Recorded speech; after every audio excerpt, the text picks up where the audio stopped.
Hey everyone, welcome to my channel. My name is Charlotte Rose. I'm an artist and illustrator based in the UK, and I thought I would do a little zine tour series. Zines are something I make quite a lot of, and they're all very different, and I've made quite a few now, about sort of 15, 16 maybe in total, and I thought it'd be fun to do a little tour.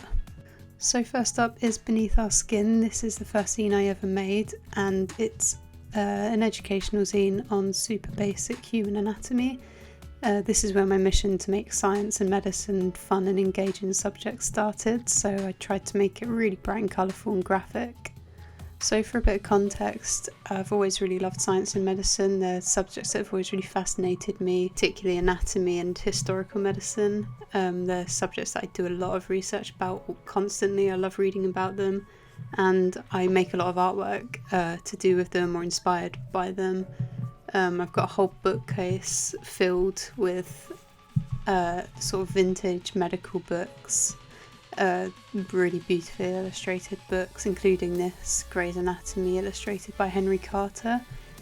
I just find them really fascinating and I love producing artwork inspired by them. And I think when I started making zines, they were a way for me to sort of express everything that I'd learned from reading all these books and watching all the documentaries and the lectures that I listened to.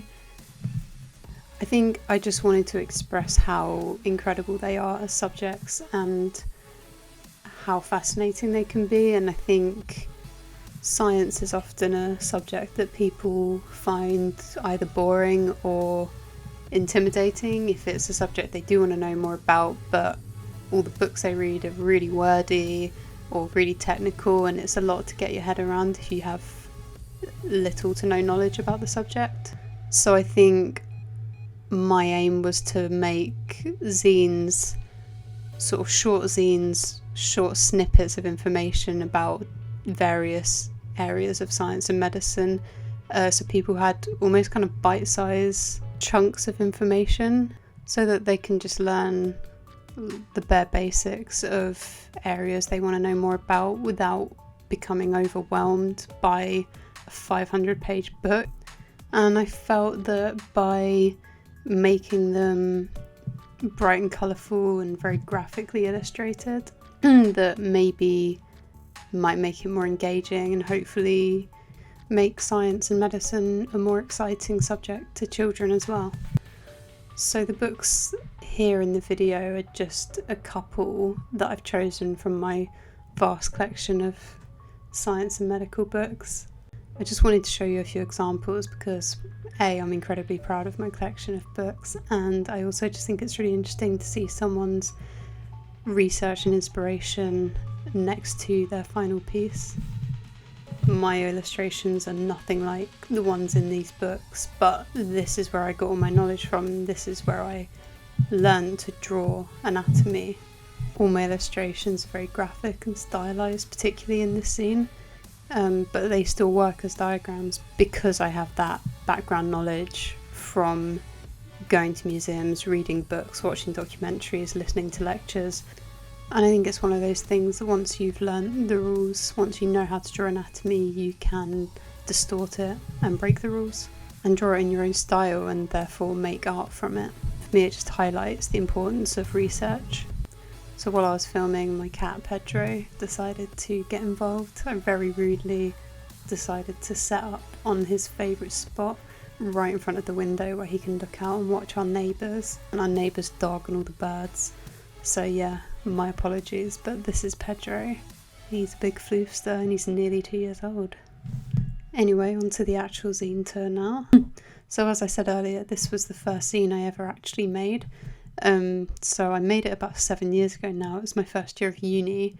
So my style and how I do things, how I make zines, is very different from how it was at this time. I know a lot more about Photoshop and digital editing and bleeds and all that kind of stuff that I didn't know anything about at the time. I just rushed in, made it and printed it. I started off printed it myself, and then I started selling quite a few, so I now get all my zines printed professionally. I have considered redoing this zine to sort of keep it up to date with how I work now, fix all the little mistakes that I made at the time. But I hold this zine very dear to me, and it's actually my best-selling zine, and I just can't bring myself to actually fix all these little things. I quite like seeing them, the little reminders of how far I've come. For example, at the time I hand wrote all this text in my sketchbook and then scanned it in. I now have my own typeface, so all of my zines are sort of a bit more uniform as far as the text goes. But yeah, so this is the actual zine. I hope you like what you see. If you are interested in purchasing any of these zines in my series, I will put a link to my website in the description below. I make lots of little fun illustrated gifts. If you have any questions about my zines or about making zines, leave me a comment. I always try to help where I can. But yeah, thanks for watching. This has been Beneath Our Skin. Please join me in the next video for something completely different. My next zine will be a collection of artworks about insomnia, so hopefully that might be interesting for you. So yeah, thank you for watching, and I'll see you next time. Bye!